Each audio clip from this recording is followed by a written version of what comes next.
Git musarum sacra fames.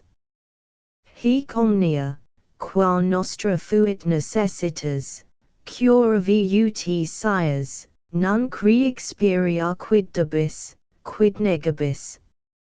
Vale.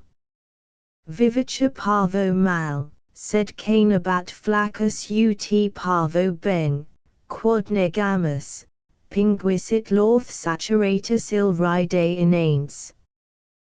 Pace sic decam licet poetae nobilis liti salibus faceti usque jocundi, lepi jocantis non sine curb. Quis potist versus, meditans mirandam, prandium, coenam, numeria. Quis non quod panes pistola cat in fenestab dicia mallet. Ecce jejunus tibi venitunus, litrat ingenti stomachus furor, quaso dignaris renover fauces, doct patron. Vestiant lani tenus libelos, vestiant pani dominum trementum, edibus vestris trepidant pend musa propinquot. Nuda ne fiat, renover vest surget, id nunquam tibi sic molestam es promittit, nisi sit cocta frigor iniquo. Si modo posm. Veta hupudami plora, sed prestat rogita plora, undibus binos digitos cremeni imponia vestra. To the Dean of St. Patrick's, dear Sir, since you in humble wise have made a recantation, from your low bended knees arise, I hate such poor prostration. 'Tis bravery that moves the brave, as one nail drives another. If you from me would mercy have, pray, sir, be such another. You that so long maintained the field with true poetic vigor, now you lay down your pen and yield, you make a wretched figure. Submit, but do with sword in hand, and write a panegyric upon the man you cannot stand. I'll have it done in lyric, that all the boys I teach may sing the achievements of their children, what conquests my stern looks can bring without the help of iron. A small goose quill, Euclipdia pen, from magazine of Standish drawn forth, is more dreadful to the Dean, than any sword we brandish. My ink's my flash, my pen's my bolt, whene'er I please to thunder, I'll make you tremble like a colt, and thus I'll keep you under. Thomas Sheridan. To the Dean of St. Patrick's, dear Dean, I'm in a sad condition, I cannot see to read or write. Pity the darkness of thy Procyon, whose days are all transformed to night. My head, though light, is a dungeon grown, the windows of my soul are closed, therefore to sleep I lay me down, my verse and I are both composed. Sleep, did I say? That cannot be, for who can sleep, that wants his eyes?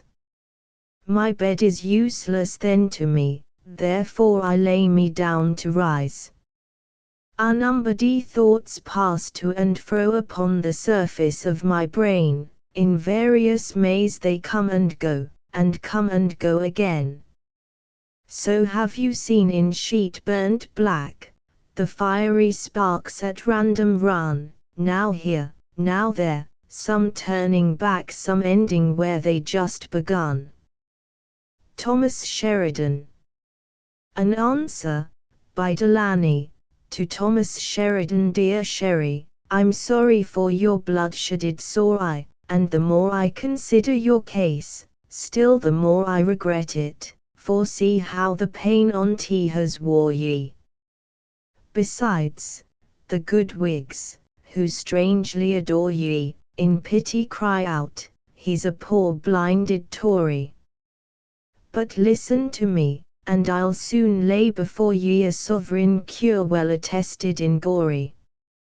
First wash it with rose, that makes dartivery, then send for 3 leeches, and let them all gore ye, then take a cordial dram to restore ye, then take Lady Judith, and walk a fine bore ye, then take a glass of good claret Exmoor, then stay as long as you can be Uxor, and then if friend Dick, will but ope your back door, he will quickly dispel the black clouds that hang o'er ye, and make you so bright, that you'll sing Tory Rory, and make a new ballad worth 10 of John Dory, though I work your cure, yet he'll get the glory. I'm now in the back schoolhouse, high up 1 story, quite weary with teaching, and ready to morry. My candle's just out too, no longer I'll pour ye, but away to Culmbarry's, too, there's an end of my story. Footnote 1. Dr. Richard Helsham. Footnote 2. See the Country Life I. 140. A reply, by Sheridan, to Delany. I like your collyrium, take my eyes, sir, and clear ye 'twill gain you a great reputation, by this you may rise, like the doctor so wise, who opened the eyes of the nation. And these, I must tell ye, are bigger than its belly, you know. There's in Livy a story of the hands and the feet denying of meat, don't I write in the dark like a Tory? Your water so far goes, 'twould serve for an Argus, were all his whole 100 saw, so many we read he had in his head, or Ovid's a son of a whore. For your recipe, sir, may my lids never stir, if ever I think once to fee you, for I'd have you to know, when abroad I can go, that it's honour enough, if I see you. Footnote 1. Probably Dr. Davenant. Another reply, by Sheridan. My pedagogue dear, I read with surprise your long sorry rhymes, which you made on my eyes, as the Dean of St. Patrick's says, earth, seas, and skies. I cannot lie down, but immediately rise, to answer your stuff and the doctor's likewise. Like a horse with a gall, I'm pestered with flies, but his head and his tail new succour supplies, to beat off the vermin from back, rump, and thighs. The wing of a goose before me now lies, which is both shield and sword for such weak enemies. Whoever opposes me, certainly dies, though he were as valiant as Condé or Guise. The women disturb me crying of pies, with a voice twice as loud as a horse when he neighs. By this, sir, you find, should we rhyme for a prize, that I'd gain cloth of gold, when you'd scarce merit fries. To Thomas Sheridan. Dear Tom, I'm surprised that your verse did not jingle, but your rhyme was not double, cause your sight was but single. For, as Helsham observes, there's nothing can chime, or fit more exact than 1 eye and 1 rhyme. If you had not took physic, I'd pay off your bacon, but now I'll write short, for fear you're short taken. Besides, Dick, forbid me, and called me a fool, for he says, short as tease, it will give you a stool. In libri bellis, tu perum passis ocellis, dum nimium scribis, vel talp psisir ibis, aut ad vena redis, nam sic tuel lumina lidis, sed tibi conanti sunt colliria tanti. Nunquidiges visu, dum compels omnia risu. Hugh Sheridan CQs, Hugh Aries nunc circopithecus. nunc begnas hutus mitet tibi carmina tutus, nunc ope burgundi, malus helsham ride abund, nec phoebe fili versum cuns, 2, mitera yly. Quid tibi cum libri? Relavat lumina tibri, 3, mixtus Saturno winking sad smiley 4, penso sed parch diurno observes hoctu, nec scriptis uteria noctu. Non ali mingunt it palpebras sibi tingunt. Quidam purgants, libros in stercornants lingunt, sic vinces videndo, mn bone, links. Oculum oculum turgis, dum scripta hoc flumin mergis, tunc oculiet nates, ni phalea, agent tibi greats. Vim fuge decani, nec sit tibi cura dilani, hu tibi si scribant, aut si tibi furcula libant, pone loco mortis, rapis for apocula fortis hic tibi porca dedi, sed consul Betty my lady, huic tedes soli, nec egebis pharmacopoli. Hic somnians Sicini, John. Swift. The 23rd of October, 1718. Footnote 1. Dr. Richard Helsham. Footnote 2. Pro Potts. Horat. Footnote 3. Pro Quovis Fluvio. Verg. Footnote 4. Saccharo Saturni. Swift to Sheridan, in reply Tom, for a goose you keep but base quills, they are fit for nothing else but pasquills. I've often heard it from the wise, that inflammations in the eyes will quickly fall upon the tongue, and thence, as famed John Bunyan sung, from out the pen will presently on paper dribble daintily. Suppose I called you goose, it is hard one word should stick thus in your gizzard. You're my goose, and no other man's, and you know, all my geese are swans, only one scurvy thing I find, swans sing when dying, geese when blind.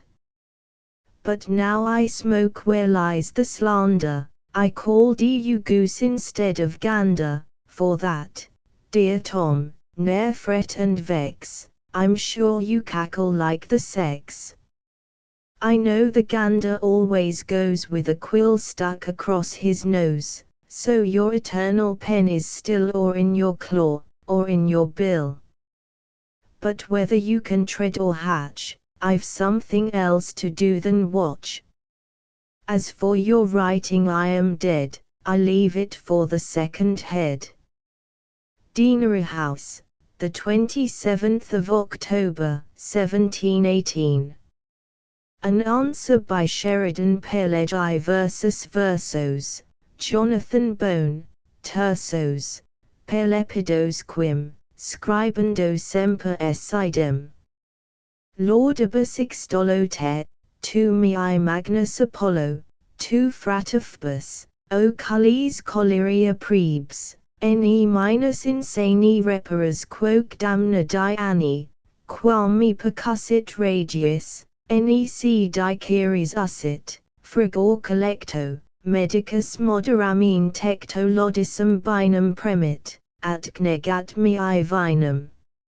O terra it coelum. Question redit pectus anhelum. Os mihi jamsicum, licet mihi biberiadicum. Ex vestro grato poculo, tam sep prolato, vena crepant, sales ostended keys mihi tails. Illumina, vos sperno, dum cupe gadia cerno, perdurit nimpellim nostram, quoque crua mavlim. Amphora, question dulcis risus quiris pectora mulsis, pangitura flacco, cum pectus tergetiaccho, claria sivoi ingminens geminature itoi, nemp jocasa propago, he sit sic vicisimago. To Dr. Sheridan. 1718. Waiter, your predecessors taught us, I have a great esteem for Plautus, and think your boys may gather there hence more wit and humour than from Terence. But as to comic Aristophanes, the rogue too vicious and too profane is. I went in vain to look for Eupolis down in the Strand, 1, just where the new pole, 2, is, for I can tell you one thing, that I can, you will not find it in the Vatican. He and Cratinus used, as Horace says, to take his greatest grandees for asses. Poets, in those days, used to venture high, but these are lost full many a century. Thus you may see, dear friend, expert hence, my judgment of the old comedians. Proceed to tragics, first Euripides, an author where I sometimes dip a days, is rightly censured by the stage Iorite, who says, his numbers do not figure right. A friend of mine that author despises so much he swears the very best piece is, for aught he knows, as bad as Thespis's, and that a woman in these tragedies, commonly speaking, but a sad jade is. At least I'm well assured, that no folk lays the weight on him they do on Sophocles. But, above all, I prefer Aeschylus, whose moving touches, when they please, kill us. And now I find my muse but ill able, to hold out longer in trisyllable. I chose those rhymes out for their difficulty, will you return as hard ones if I call ye? Footnote 1, N.B. The Strand in London. The fact may not be true, but the rhyme cost me some trouble. Swift. Footnote 2, The Maypole. See the Dunshad 2, 28. Pope's Works Elwyn and Cawthorpe, Volume 4. The Answer, by Dr. Sheridan. Sir, I thank you for your comedies. I'll stay and read 'em now at home a days, because Parcus wrote but sorrily thy notes. I'll read Lambinus thoroughly, and then I shall be stoutly set agog to challenge every Irish pedagogue. I like your nice epistle critical, which does in threefold rhymes so witty fall, upon the comic dram and tragedy your notion's right, but verses maggoty, 'tis but an hour since I heard a man swear it, the devil himself could hardly answer it. As for your friend the sage Euripides, I, 1, believe you give him now the slip o' days, but ma'am for that, pray come a Saturday and dine with me, you can't a better day, I'll give you nothing but a mutton chop, some nappy melody ale with rotten hop, a pint of wine as good as Falern, which we poor masters, God knows, all earn. We'll have a friend or two, sir, at table, right honest men, for fury come eatable. Then when our liquor makes us talkative, we'll to the fields, and take a walk at eve. Because I'm troubled much with laziness, these rhymes I've chosen for their easiness. Footnote 1, N.B. You told me you forgot your Greek. Dr. Sheridan to Dr.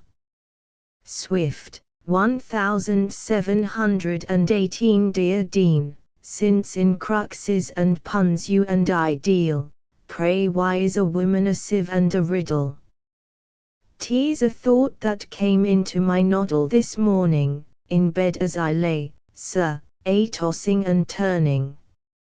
You'll find if you read but a few of your histories, all women, as Eve, all women are mysteries. To find out this riddle I know you'll be eager, and make every one of the sex a bell-figure. But that will not do, for I mean to commend them, I swear without jest I in honor intend them. In a sieve, sir, their ancient extraction I quite tell, in a riddle I give you their power and their title. This I told you before, do you know what I mean, sir? Not I, by my troth, sir. Then read it again, sir. The reason I send you these lines of rhymes double, is purely through pity, to save you the trouble of thinking 2 hours for a rhyme as you did last, when your Pegasus cantered in triple, and rid fast. As for my little nag, which I keep at Parnassus, with Phoebus's leave, to run with his asses, he goes slow and sure, and he never is jaded, while your fiery steed is whipped, spurred, bastinaded. The Dean's answer in reading your letter alone in my hackney, your damnable riddle my poor brains did rack nigh. And when with much labour the matter I cracked, I found you mistaken in matter of fact. A woman's no sieve, for with that you begin, because she lets out more than she takes in. And that she's a riddle can never be right, for a riddle is dark, but a woman is light. But grant her a sieve, I can say something archer. Pray what is a man? He's a fine linen searcher. Now tell me a thing that wants interpretation, what name for a maid, one, was the first man's damnation?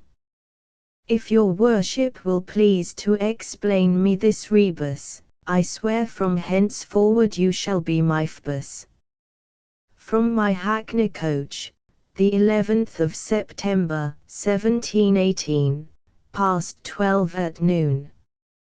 Footnote 1, a damsel, i.e., Adam's Hell. H. Virgin. Dublin edition. Dr. Sheridan's reply to the Dean: don't think these few lines which I send, a reproach, from my muse in a car, to your muse in a coach. The great god of poems delights in a car, which makes him so bright that we see him from far, for, were he mewed up in a coach, 'tis allowed we'd see him no more than we see through a cloud. You know to apply this, I do not disparage your lines, but I say they are the worse for the carriage. Now first you deny that a woman's a sieve, I say that she is. What reason do ye give? Because she lets out more than she takes in. Is that you advance 40? You are still to begin. Your major and minor I both can refute, I'll teach you hereafter with whom to dispute. A sieve keeps in half, deny if you can. Dear Zux, I mistook it, who thought of the bran? I tell you in short, sir, you, 1, should have a pair o' stocks for thinking to palm on your friend such a paradox. Indeed, I confess, at the close you grew better, but you light from your coach when you finished your letter. Your thing which you say wants interpretation, what's name for a maiden, the first man's damnation? A damsel, Adam's Hell, there I have hit it, just as you conceived it, just so have I writ it. Since this I've discovered I'll make you to know it, that now I'm your Phoebus, and you are my poet. But if you interpret the 2 lines that follow, I'll again be your poet, and you my Apollo. Why a noble lord's dog, and my schoolhouse this weather, make up the best catch when they are coupled together. From my Ringsend car, the 12th of September, 1718, past 5 in the morning, on a repetition day. Footnote 1. Begging pardon for the expression to a dignitary of Thekirch.S. To the same. By Dr.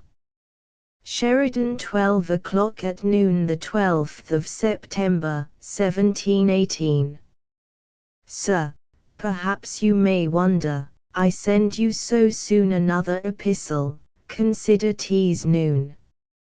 For all his acquaintance well know that friend Tom is, whenever he makes one, as good as his promise.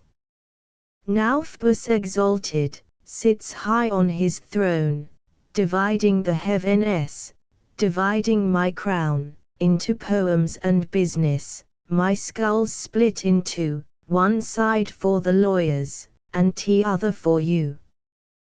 With my left eye, I see you sit snug in your stall, with my right I'm attending the lawyers that scrawl, with my left eye behold your bellower chase, with my right eye may reading my deeds for a purchase.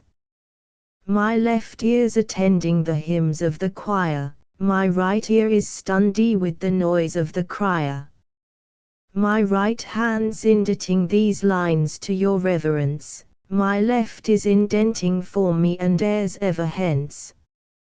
Although in myself I'm divided in 2, dear Dean, I shall ne'er be divided from you. The Dean of St. Patrick's, to Thomas Sheridan. Sir, I cannot but think that we live in a bad age, O tempora, O mores. As 'tis in the adage. My foot was but just set out from my cathedral, when into my hands comes a letter from the droll. I can't pray in quiet for you and your verses, but now let us hear what the muse from your car says. Excellent good, your anger was sturdy, well, punners and rhymers must have the last word. But let me advise you, when next I hear from you, to leave off this passion which does not become you, for we who debate on a subject important, must argue with calmness, or else will come short on tea. For myself, I protest, I care not a fiddle, for a riddle and sieve, or a sieve and a riddle, and think of the sex as you please, I'd as leave you call them a riddle, as call them a sieve. Yet still you are out, though to vex you I'm loath, for I'll prove it impossible they can be both. A schoolboy knows this, for it plainly appears that a sieve dissolves riddles by help of the shears, for you can't but have heard of a trick among wizards, to break open riddles with shears or with scissors.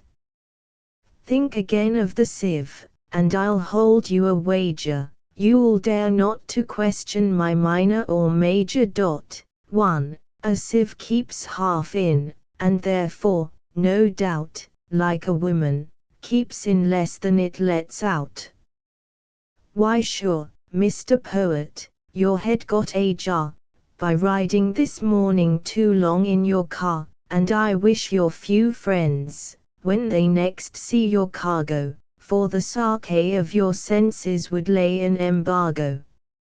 You threaten the stocks, I say you are scurrilous and you durst not talk thus, if I saw you at our alehouse. But as for your threats, you may do what you can. I despise any poet that truckled to Dan, but keep a good tongue, or you'll find to your smart from rhyming in cars, you may swing in a cart. You found out my rebus with very much modesty, but thanks to the lady, I'm sure she's too good to ye, till she lent you her help, you were in a fine twitter, you hit it, you say, you're a delicate hitter.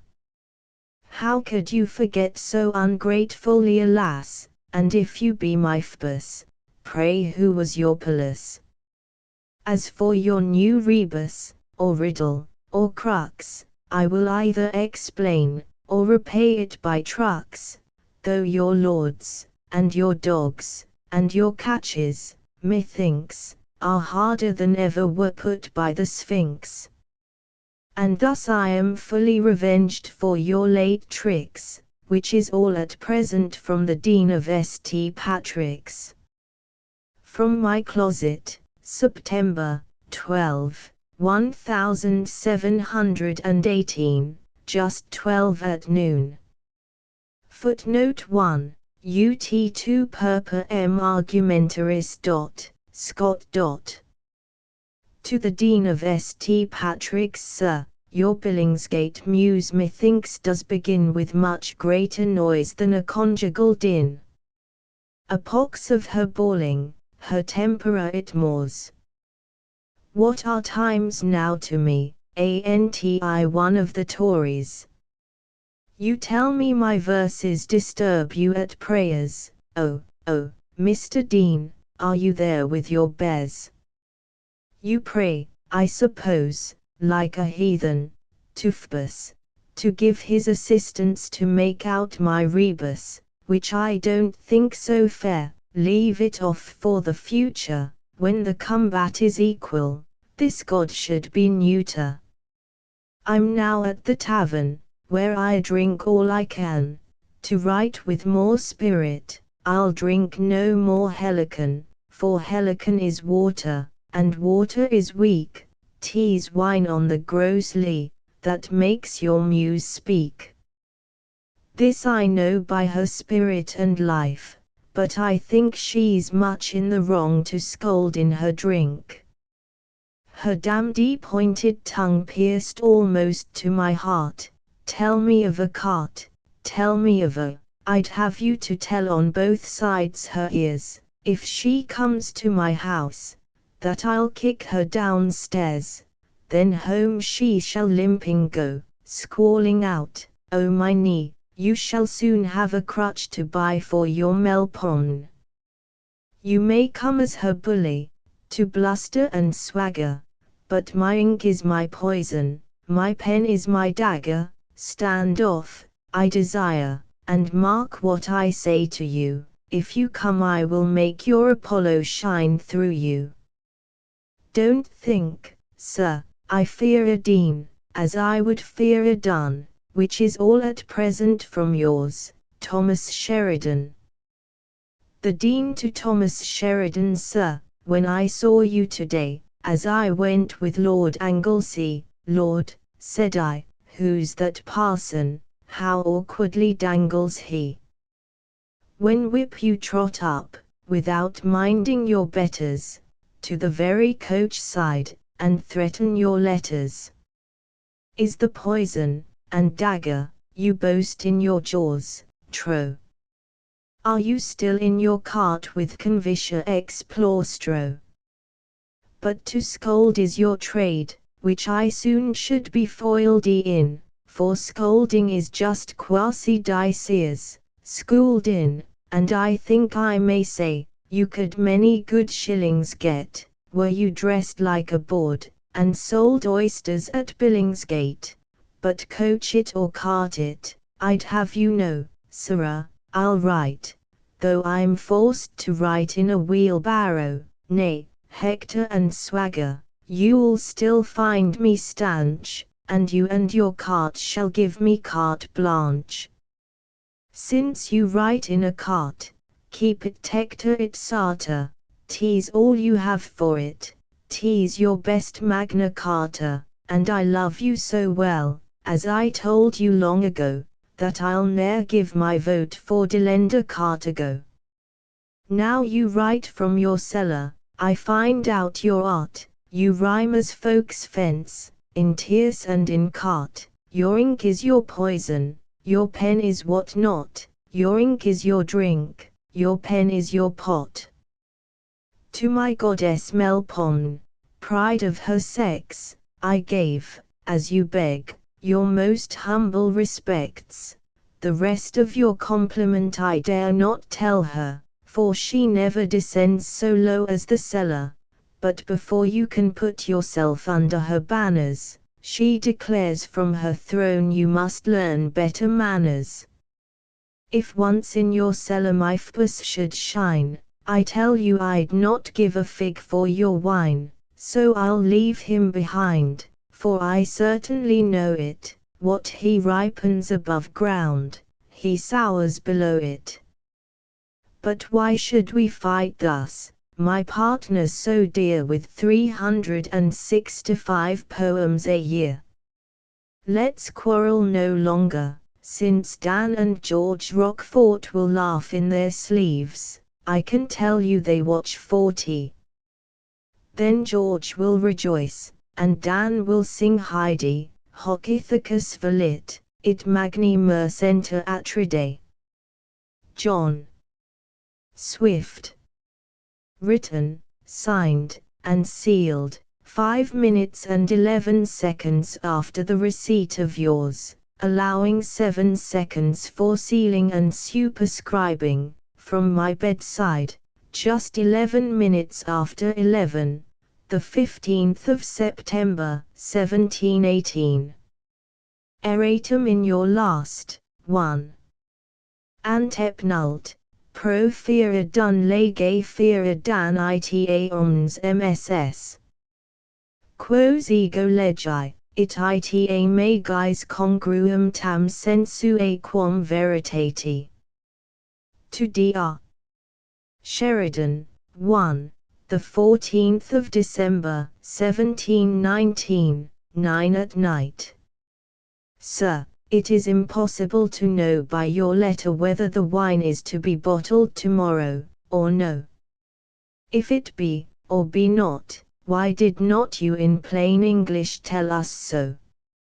For my part, it was by mere chance I came to sit with the ladies, too, this night.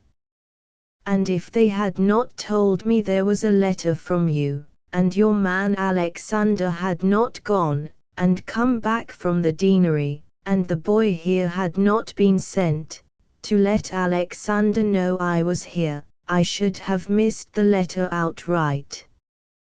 Truly I don't know who's bound to be sending for corks to stop your bottles, with a vengeance. Make a page of your own age, and send your man Alexander to buy corks, for Saunders already has gone above 10 jaunts. Mrs. Dingley and Mrs. Johnson say, truly they don't care for your wife's company, though they like your wine, but they had rather have it at their own house to drink in quiet.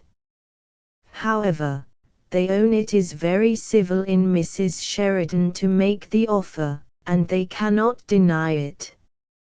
I wish Alexander safe at St. Catherine's tonight, with all my heart and soul, upon my word and honor, but I think it base in you to send a poor fellow out so late at this time of year, when one would not turn out a dog that one valued. I appeal to your friend Mr. Connor. I would present my humble service to my Lady Mountcashel, but truly I thought she would have made advances to have been acquainted with me, as she pretended. But now I can write no more, for you see plainly my paper is ended. 1 P.S.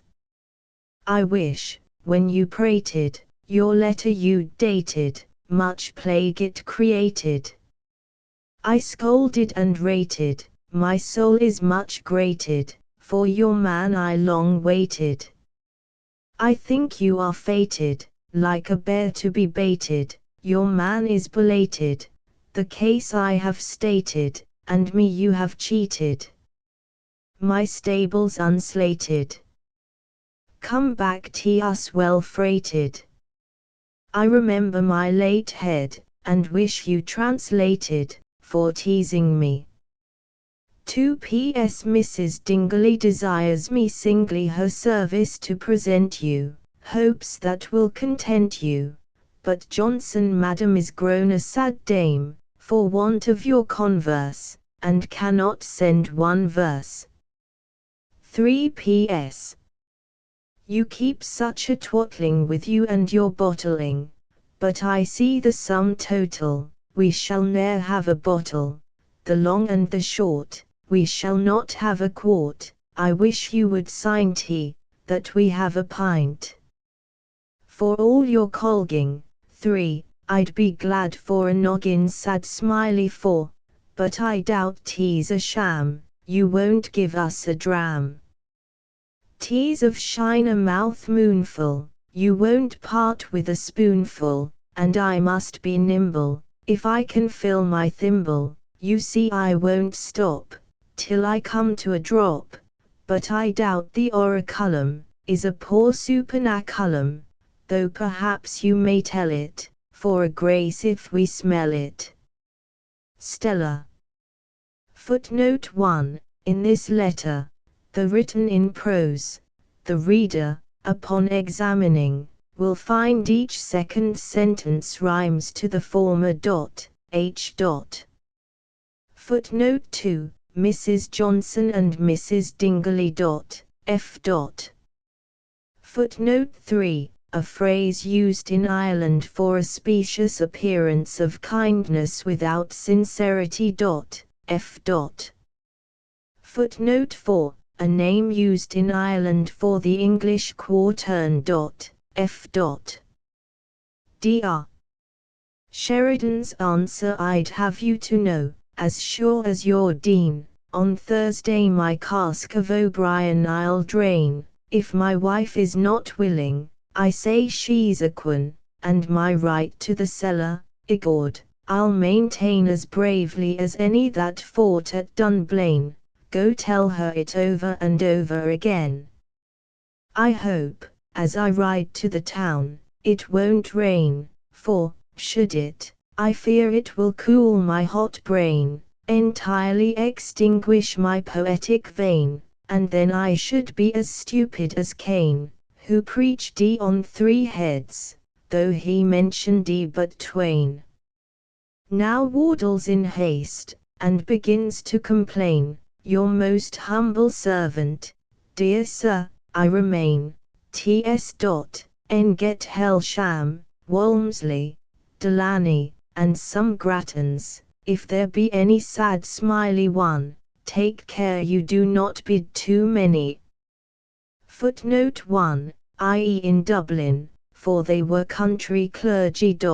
F. Dr.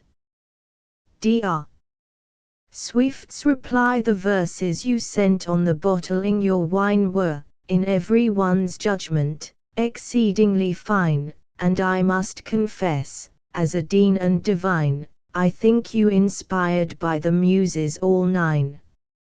I nicely examined them every line, and the worst of them all like a barn door did shine, oh, that Jove would give me such a talent as thine.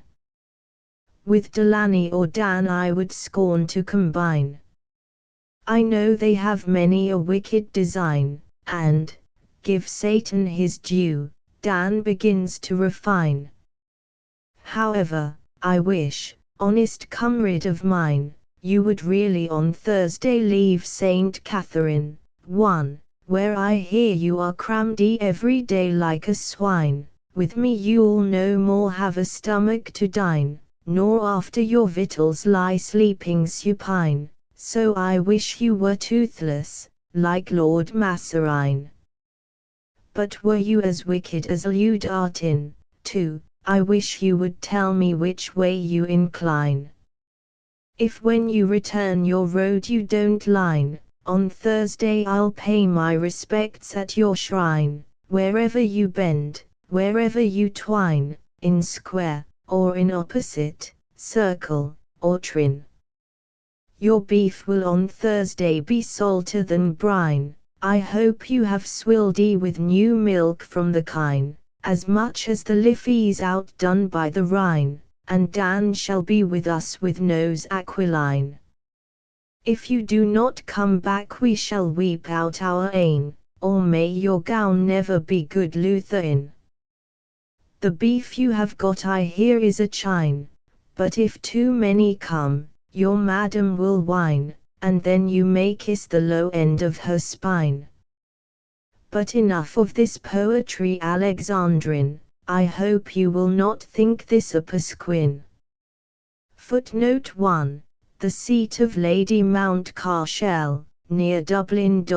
F. Footnote 2. Pietro Artino, 1492–1557, an Italian poet noted for his satirical and licentious verse, W.E.B. A copy of verses from Thomas Sheridan, Clerk, to George Nimdandine, Esquires. 1, written the 15th of July, 1721, at night. I'd have you to know, George, Dan, Dean, and Nim, that I've learned how verse T compose trim, much better be half thnu, nru, nr him, and that I'd ridicule their nd your flam flim. Abt then, p raps, says you, ts a merry whim, with bundance of mark denotes ith rim, so thti ought nt for t be morose ndt look grim, think nt your piece'll put eminem grim, though n rep tt on day, I peer slim, th last bowl t hell shams did head t swim, so thihd man aches nvry scrub d limb, cause th top of th bowl ihd oft us dt skim, and besides d lan swears thihd swol wdsvrl brimmers, nd that my vis ges co d o'er with rd pim. Pulls, mro though skull were, st's nt, s strong's timber, t must have d. Th clans of thc liege sandrim, present the are humble and fectnate respects, that's t say, dln, clin, p luddle, dick st wart, h sham, captain npr walms, nd longshire nks tim. 2, footnote 1. For the persons here alluded to see the Country Life Volume I, p. 137. W.E.B. Footnote 2. Dr. James Stopford, afterwards Bishop of Cloyne. George Nimdandine's answer. Dear Sheridan, a gentle pair of Gallstown lads, for such they are, besides a brace of grave divines, adore the smoothness of thy lines, smooth as our basin's silver flood, ere George had robbed it of its mud, smoother than Pegasus' old shoe, ere Vulcan comes to make him new. The board on which we set our A.S. is not so smooth as are thy verses, compared with which, and that's enough, a smoothing iron itself is rough. Nor praise I less that circumcision, by modern poets called Elysian, with which, in proper station placed, thy polished D-lines are firmly braced. 1. Thus a wise tailor is not pinching, but turns at every seaman in chin, or else, be sure, your broadcloth breeches will ne'er be smooth, nor hold their stitches. Thy verse, like bricks, defy the weather, when smoothed by rubbing them together. Thy words so closely wedged and short are, like walls, more lasting without mortar. By leaving out the needless vowels, you save the charge of lime and trowels. One letter still another locks, each grooved and dovetailed like a box. Thy muse is tucked up and succinct, in chains thy syllables are linked, thy words together tied in small hanks, close as the Macedonian phalanx winking sad smiley 2, or like the umbo, 3, of the Romans, which fiercest foes could break by no means. The critic, to his grief will find, how firmly these indentures bind. So, in the kindred painter's art, the shortening is the nicest part. Philologers of future ages, how will they pore upon thy pages? Nor will they dare to break the joints, but help thee to be read with points, or else, to show their learned labour, you may backward be perused like Hebrew, in which they need not lose a bit or of thy harmony or wit. To make a work completely fine, number and weight and measure join, then all must grant your lines are weighty where 30 weigh as much as 80, all must allow your numbers more, where 20 lines exceed 80, nor can we think your measure short, where less than 40 fill a quart, with Alexandrian in the close, long, long, long, long, like Dan's long nose. 4. Footnote 1, in the Dublin edition, makes thy verse smooth, and makes them last. Footnote 2, for a clear description of the phalanx, see Smith's Greek and Roman Antiquities p. 488. WEB. Footnote 3, the projection in the center of the shield, which caused the missiles of the enemy to glance off. See Smith, as above, p. 298. WEB. Footnote 4, see Post, the poems on Dan Jackson's picture. WEB. George Nimdandine's invitation to Thomas Sheridan Galstown, the 2nd of August, 1721. Dear Tom, this verse, which however the beginning may appear, yet in the end's good meter, is sent to desire that, when your August vacation comes, your friends you'd meet here. For why should you stay in that filthy hole, I mean the city so smoky, when you have not one friend left in town, or at least not one that's witty, to joke ye. For as for honest John, 1, though I'm not sure on't, yet I'll be hanged lest he be gone down to the county of Wexford with that great peer the Lord Anglesey. 2. Oh. But I forgot. Perhaps, by this time, you may have one come to town, but I don't know whether he be friend or foe, Delaney, but, however, if he be come, bring him down, and you shall go back in a fortnight, for I know there's no delaying ye. Oh, I forgot too, I believe there may be one more, I mean that great fat joker, friend Helsham, he that wrote the prologue. 3, and if you stay with him, depend on't, in the end, he'll sham ye. Bring down Longshanks Jim, 4, 2, but, now I think on't, he's not yet come from Cortown. 5, I fancy, for I heard, a month ago, that he was down there courting sly Nancy. However, bring down yourself, and you bring down all, for, to say it we may venture, in the Delaney's spleen, John's mirth, Helsham's jokes, and the soft soul of amorous Jemmy, centre. Postscript I had forgot to desire you to bring down what I say you have, and you'll believe me as sure as a gun, and own it, I mean, what no other mortal in the universe can boast of, your own spirit of pun, and own wit.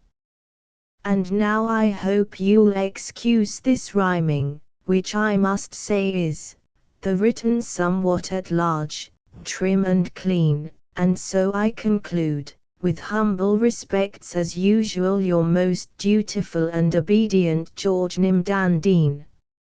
Footnote 1. Supposed to mean Dr. Walmsley. F. Footnote 2. Arthur, Earl of Anglesey. Scott.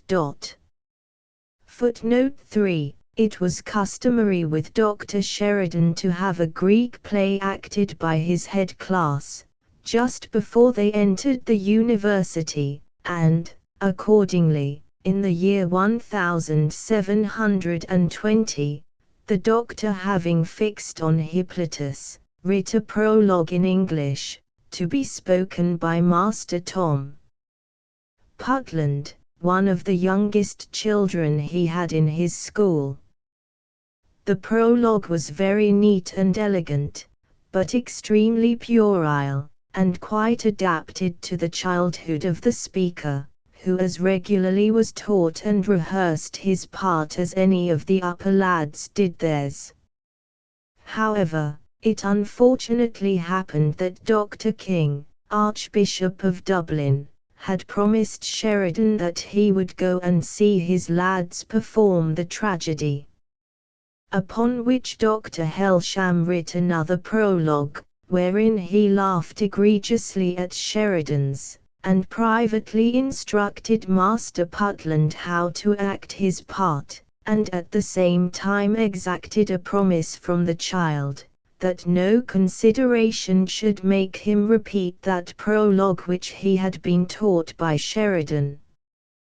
When the play was to be acted, the Archbishop attended according to his promise, and Master Putland began Helsham's prologue, and went through it to the amazement of Sheridan, which fired him to such a degree, although he was one of the best-natured men in the world, that he would have entirely put off the play, had it not been in respect to the Archbishop, who was indeed highly complimented in Helsham's performance.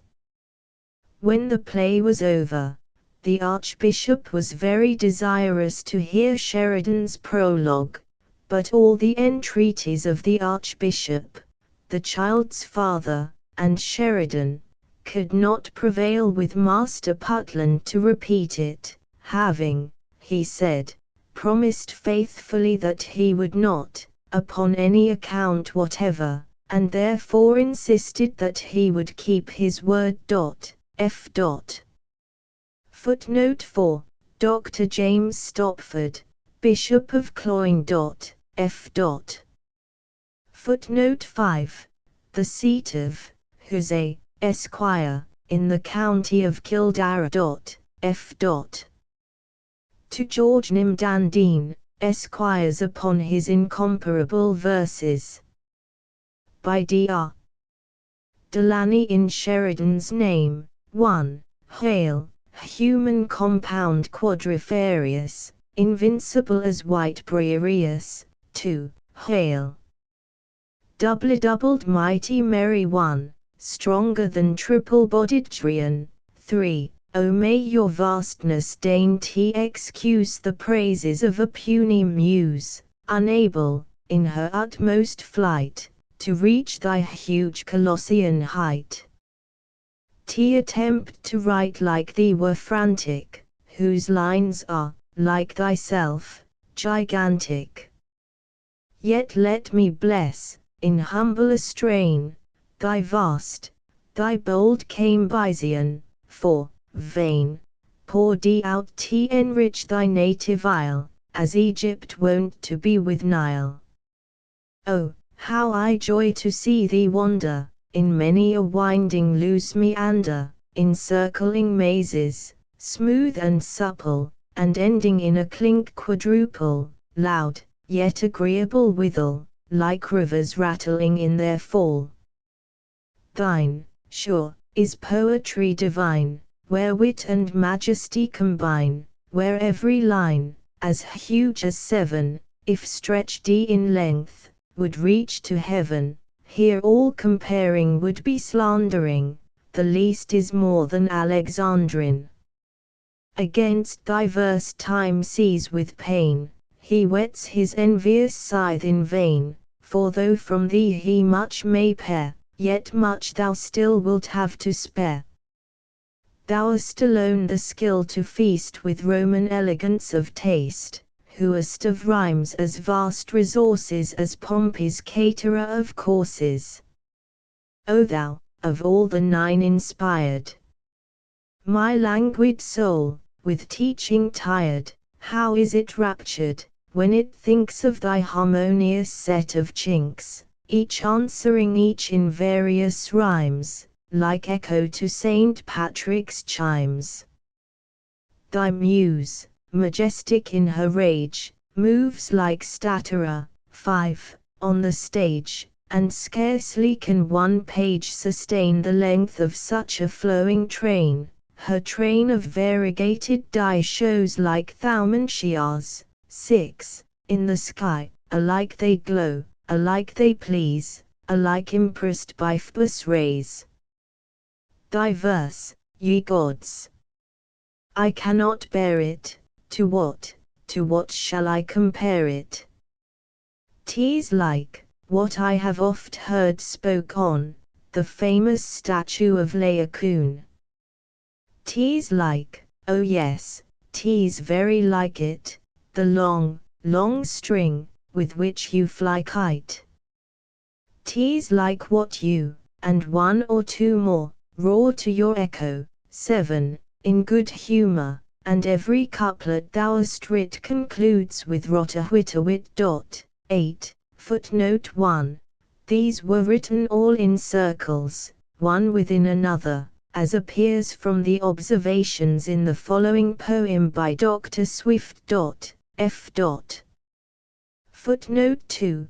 The 100-armed giant, Centumgeminus Briareus Virg, in 6, 287, also called Aegaeon, centum qui brachia dicunt Virg, in x, 565. See Haynes Notes. Web. Footnote 3. A mythic king, having 3 bodies, whose arms were carried off by Hercules. Luca, v. 28, and Munro's note, Virg. In 7, 662, and 8, 202. Max humus alter tergeminus triones spoliusque superbus alcides adirat taurusque hac victor age batingentis, valemque bovs amnemque tenibant. Web. Footnote 4. Cambyses, the warrior king of Persia, whose name is the emblem of bravado. Web. Footnote 5. Represented as the perfection of female beauty in Cassandra, a romance by La Calprengdi, Romancia et auteur dramatique, 1610-1663, Le Rouse. Web. Footnote 6. Iris, daughter of Thaumas, and the messenger of Juno, descending and returning on the rainbow. Web. Footnote 7. At Gallstown there is so famous an echo, that if you repeat 2 lines of Virgil out of a speaking trumpet, you may hear the nymph return them to your ear with great propriety and clearness. F. Footnote 8. These words allude to their amusements with the echo, having no other signification but to express the sound of stones when beaten one against the other, returned by the echo. F. To Mr. Thomas Sheridan upon his verses written in circles by Dr. Swift, it never was known that circular letters, by humble companions, were sent to their betters, and, as to the subject, our judgment, Mihercla, is this, that you argue like fools in a circle. But now for your verses, we tell you, imprimis, the segment so large twixt your reason and rhyme is, that we walk all about, like a horse in a pound, and, before we find either, our noddles turn round. Sufficient it were, one would think, in your mad rant, to give us your measures of line by a quadrant. But we took our dividers, and found your D.N.D. meter, in each single verse, took up a diameter. But how, Mr. Sheridan, came you to venture George, Dan, Dean, and Nim, to place in the centre, 1, 'twill appear to your cost, you are fairly trepanned, for the chord of your circle is now in their hand. The chord, or the radius, it matters not whether, by which your jade Pegasus, fixed D in a tether, as his betters are used, shall be lashed round the ring, 3 fellows with whips, and the Dean holds the string. Will Hancock declares, you are out of your compass, to encroach on his art by writing of bombast, and has taken just now a firm resolution to answer your style without circumlocution. Lady Betty, too, presents you her service most humble, and is not afraid your worship will grumble, that she make of your verses a hoop for Miss Tam. 3, which is all at present, and so I remain. Footnote 1. There were 4 human figures in the center of the circular verses. F. Footnote 2. Daughter of the Earl of Drogheda, and married to George Rochfort, Esquire, F. Footnote 3. Miss Thomason, Lady Betty's daughter, then, perhaps, about a year old, afterwards married to Gustavus Lambert, Esquire, of Painstown, in the county of Meath. Scott. On Dr. Sheridan's circular verses by Mr. George Rochfort with music and poetry equally blessed, a bard thus Apollo most humbly addressed, great author of harmony, verses, and light. Assisted by thee, I both fiddle and write. Yet unheeded I scrape, or I scribble all day, my verse is neglected, my tunes thrown away. Thy substitute here, Vice Apollo, disdains to vouch for my numbers, or list to my strains, thy manual signet refuses to put to the airs I produce from the pen or the gut. Be thou then propitious, great Phoebus, and grant relief, or reward, to my merit, or want. Though the Dean and Delany transcendently shine, O brighten one solo or sonnet of mine. With the mime content thou shouldst make thy abode, but visit thy servant in jig or in ode, make one work immortal, 'tis all I request. Apollo looked pleased, and, resolving to jest, replied, honest friend, I've considered thy case, nor dislike thy well-meaning and humorous face. Thy petition I grant, the boon is not great, thy works shall continue, and here's the receipt. On rondos hereafter thy fiddle strings spend, write verses in circles, they never shall end.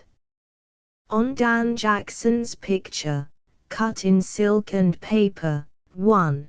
To fair Lady Betty Dan sat for his picture, and defied her to draw him so oft as he piqued her. He knew she'd no pencil or colouring by her, and therefore he thought he might safely defy her. Come sit, says my lady, then whips up her scissor, and cuts out his cockscomb in silk in a trice, sir. Dan sat with attention, and saw with surprise how she lengthened his chin, How she hollowed his eyes, but flattered himself with a secret conceit, that his thin lantern jaws all her art would defeat. Lady Betty observed it, then pulls out a pin, and varies the grain of the stuff to his grin, and, to make roasted silk to resemble his raw bone, she raised up a thread to the jet of his jawbone, till at length in exactest proportion he rose, from the crown of his head to the arch of his nose, and if Lady Betty had drawn him with wig and all, 'tis certain the copy had outdone the original. Well, that's but my outside, says Dan, with a vapour, say you so? Says my lady, I've lined it with paper. Pater. Delaney sculpts it. Footnote 1, see volume I, p. 96. Dan Jackson's nose seems to have been a favorite subject for raillery, as in this and some following pieces. W.E.B. On the same picture Clarissa draws her scissors from the case to draw the lines of poor Dan Jackson's face, one sloping cut made forehead, nose, and chin, a nick produced a mouth, and made him grin, such as in tailor's measure you have seen. But still were wanting his grimakin eyes, for which grey worsted stocking paint supplies. Unravelled thread through needles I conveyed transferred itself into his pasteboard head. How came the scissors to be thus outdone? The needle had an eye, and they had none. O wondrous force of art! Now look at Dan, you'll swear the pasteboard was the better man. The devil, says he, the head is not so full. Indeed it is, behold the paper skull. Though Sheridan's scalp. On the same, if you say this was made for friend Dan, you belie it. I'll swear he's so like it that he was made by it. Though Sheridan's scalp. On the same picture Dan's evil genius in a trice had stripped him of his coin at dice. Chloe, observing this disgrace, on Pam cut out his rueful face. By G, says Dan, 'tis very hard, cut out at dice, cut out at card. G. Roquefort scalp. On the same picture whilst you three merry poets traffic to give us a description graphic of Dan's large nose in modern Sapphic, I spend my time in making sermons, or writing libels on the Germans, or murmuring at Whigs' preferments. But when I would find rhyme for Roquefort, and look in English, French, and Scotch 40, at last I'm fairly forced to botch 40. Bid Lady Betty recollect her, and tell, who was it could direct her to draw the face of such a spectre. I must confess, that as to me, sirs, though I ne'er saw her hold the scissors, I now could safely swear it is hers. 'Tis true, no nose could come in better. 'Tis a vast subject stuffed with matter, which all may handle, none can flatter. Take courage, Dan, this plainly shows, that not the wisest mortal knows what fortune may befall his nose. Show me the brightest Irish toast, who from her lover ear could boast above a song or two at most. For the three poets now are drudging all, to praise the cheeks, chin, nose, the bridge and all, both of the picture and original. Thy nose's length and fame extend so far, dear Dan, that every friend tries who shall have it by the end. And future poets, as they rise, shall read with envy and surprise thy nose outshining Celia's eyes. John Swift. Dan Jackson's defense. My verse little better you'll find than my face is, a word to the wise, picture poeses.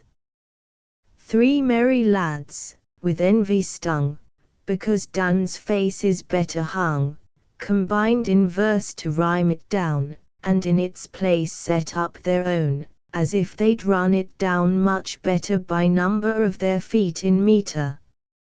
Or that its red did cause their spite, which made them draw in black and white. Be that as 'twill, this is most true, they were inspired by what they drew. Let then such critics know, my face gives them their comeliness and grace, while every line of face does bring a line of grace to what they sing. But yet, methinks, though with disgrace both to the picture and the face, I should name them who do rehearse the story of the picture farce. The squire, in French as hard as stone, or strong as rock, that's all as one, on face on cards is very brisk, sirs, because on them you play at whisk, sirs. But much I wonder, why my crany should envied be by de any, and yet much more, that half namesake should join a party in the freak. For sure I am it was not safe thus to abuse his better half, as I shall prove you, Dan, to be, divisim and conjunctively. For if Dan love not sherry, can sherry be anything to Dan? This is the case we know. You see, Dan makes nothing of sherry, or should Dan be by sherry o at en, then Dan would be poor Sheridan. 'Tis hard then he should be decried by Dan, with sherry by his side. But, if the case must be so hard, that faces suffer by a card, let critics censure, what care I? Backbitters only we defy, faces are free from injury. Mr. Rochfort's reply. You say your face is better hung than ours, by what? By nose or tongue? In not explaining you are wrong to us, sir.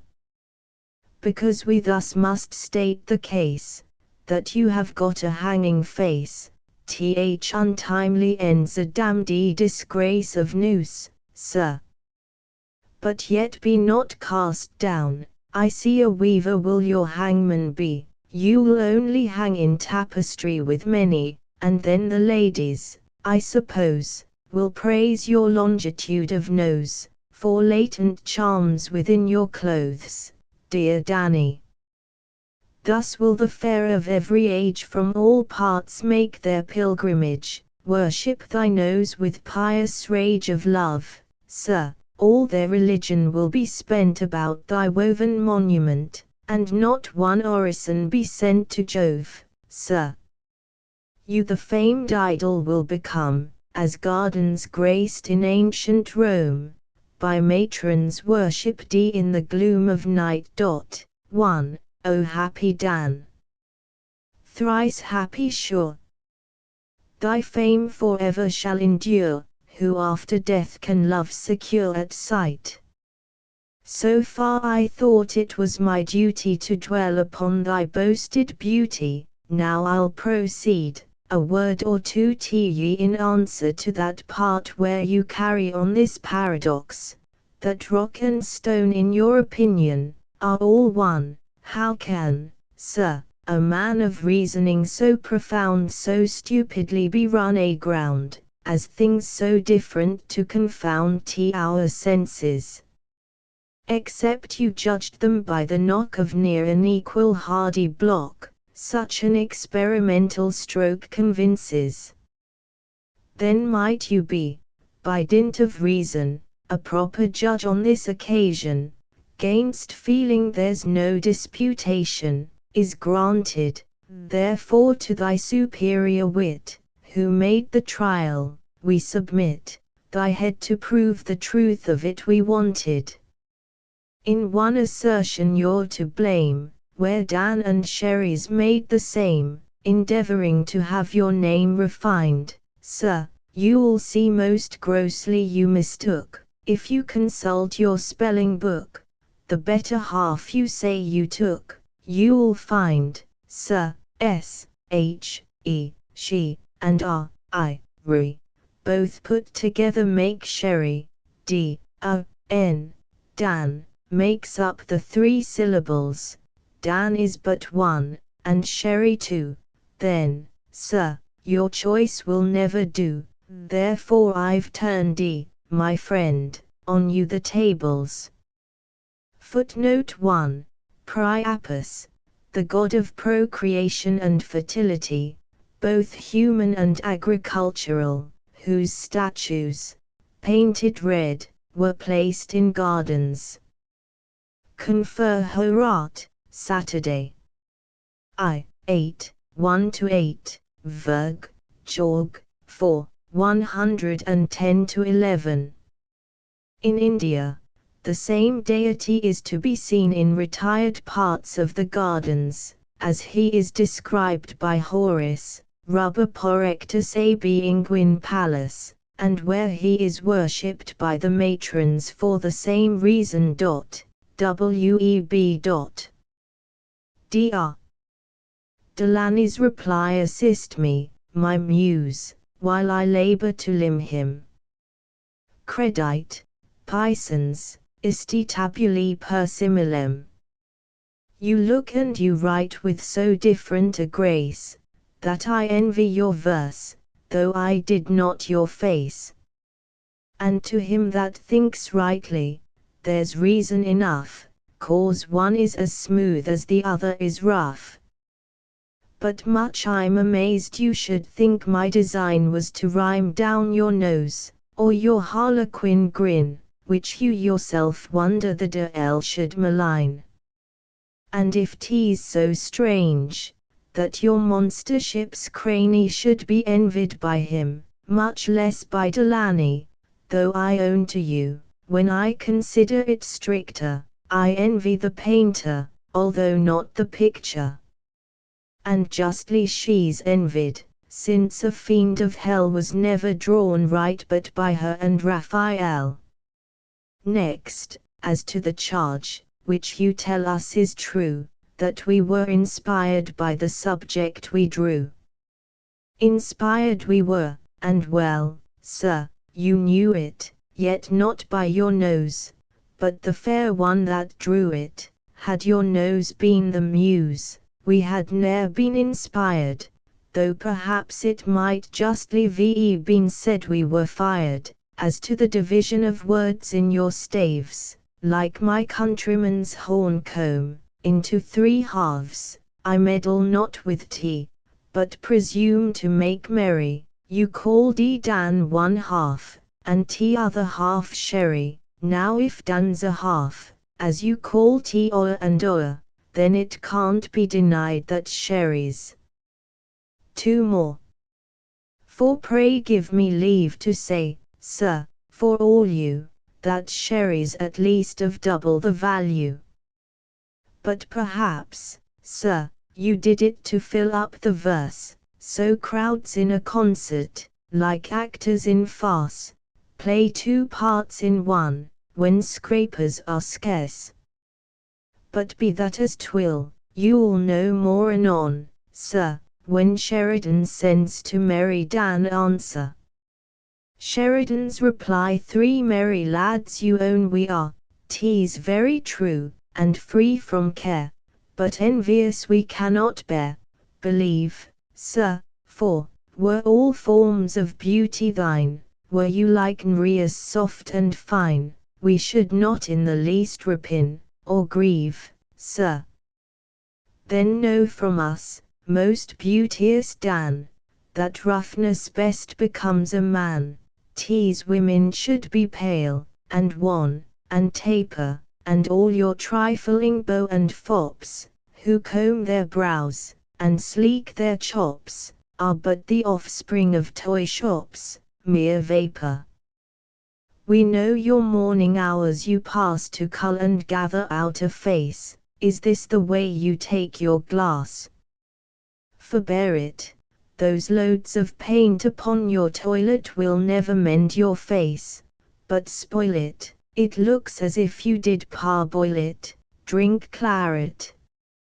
Your cheeks, by sleeking, are so lean, that they're like Cynthia in the wane, or breast of goose when tea's picked clean, or pullet. See what by drinking you have done. You've made your fizz a skeleton, from the long distance of your crown, tea your gullet. A rejoinder by the Dean in Jackson's name, wearied with saying grace and prayer. I hasten down to country air, to read your answer, and prepare reply to tea. But your fair lines so grossly flatter, pray do they praise me or bespatter? I must suspect you mean the latter. Ah, slaboot! It must be so. What else, alas, can mean by culling of a face, and all that stuff of toilet, glass, and box comb? But bitty as twill, this you must grant, that you're a daub, whilst I but paint. Then which of us two is the quainter coxcomb? I value not your jokes of noose, your jibes and all your foul abuse, more than the dirt beneath my shoes, nor fear it. Yet one thing vexes me, I own, thou sorry scarecrow of skin and bone, to be called lean by a skeleton, who'd bear it? 'Tis true, indeed, to curry friends, you seem to praise, to make amends, and yet, before your stanza ends, you flout me, bout latent charms beneath my clothes, for every one that knows me, knows that I have nothing like my nose about me. I pass now where you flee and laugh, cause I call Dan my better half. Oh, there you think you have me safe. But hold, sir, is not a penny often found to be much greater than a pound? By your good leave, my most profound and bold sir, Dan's noble metal, sherry base, so Dan's the better, though the less, an ounce of gold's worth 10 of brass, dull pedant. As to your spelling, let me see, if she makes sheer, and I makes ry, good spelling master, your cranny has lead in tea. Another rejoinder by the Dean, in Jackson's name 3 days for answer I have waited. I thought an ace you'd ne'er have baited, and art thou forced to yield, ill-fated poetaster. Henceforth acknowledge, that a nose of thy dimensions fit for prose, but every one that knows Dan, knows thy master. Blush for ill spelling, for ill lines, and fly with hurry to Rathmine's winking sad smiley one. Thy fame, thy genius, now declines, proud boaster.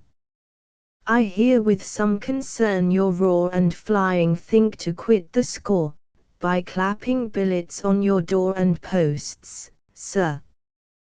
Thy ruin, Tom, I never meant. I'm grieved to hear your banishment, but pleased to find you do relent and cry on. I'm all you, when you look so bluff, but now I'll secret keep your stuff, for no prostration is enough to th lion. Footnote 1, a village near Dublin. F. Sheridan's submission by the Dean Misri Conosh Prumia Rixi, Syrixa ist ub2 pulsus, ego vapulo tantum. 1. Poor Sherry, inglorious, to Dan the victorious, presents, as 'tis fitting, petition and greeting. To you, victorious and brave, your now subdued and suppliant slave most humbly sues for pardon, who when I fought still cut me down, and when I vanquished thee, fled the town pursued and laid me hard on. Now lowly crouch thee, I cry peccavi, and prostrate, supplicate poor Marvi, your mercy I rely on, for you my conqueror and my king, in pardoning, as in punishing, will show yourself a lion. Alas! Sir, I had no design, but was unwarily drawn in, for spite I ne'er had any. 'Twas the damned esquire with the hard name, the de ill too that owed me a shame, the devil and Delaney, they tempted me to attack your highness, and then, with wonted while and slyness, they left me in the lurch, unhappy wretch. For now, I ween, I've nothing left to vent my spleen but Feuillard and Birch, and they, alas!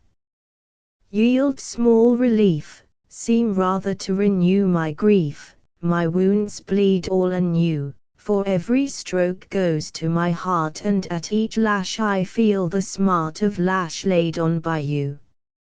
Footnote 1, Juvenalis, Saturday 3, 288. WEB. The pardon the suit which humbly you have made is fully and maturely weighty, and as 'tis your petition, I do forgive, for well I know, since you're so bruised, another blow would break the head of Procyon. 1. 'Tis not my purpose or intent that you should suffer banishment, I pardon, now you've courted, and yet I fear this clemency will come too late to profit thee, for you're with grief transported. However, this I do command, that you your birch do take in hand, read concord and syntax on, the bays, your own, are only mine, do you then still your nouns decline, since you've declined Dan Jackson. Footnote 1. The Roman grammarian, who flourished about AD 450, and has left a work entitled Commentarium Grammaticorum Libri 18. WEB. The last speech and dying words of Daniel Jackson. My dear countrymen, mediocribus es poetis non fans, non gryps non concessoria